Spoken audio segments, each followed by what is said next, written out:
Yang pertama kita akan buka bagian sini, bagian atas ni dulu, baru kita menyorok ke bawah. Semasa tu nanti sebelum kita buka, kita keluarkan minyak ni supaya tidak meleleh. Ni skru dia, dia.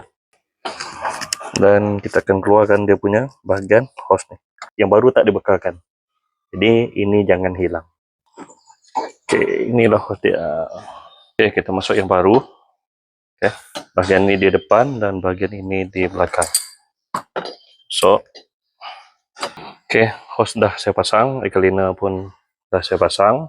Cek dulu ada buih ke tidak. Terbiasa ketika pusing steering, tapi saya rasa tak ada lagi lah.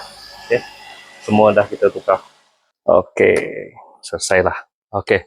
Itu saja DIY saya kali ini berkenaan dengan tukar high pressure hose power steering untuk roda 2 Alza.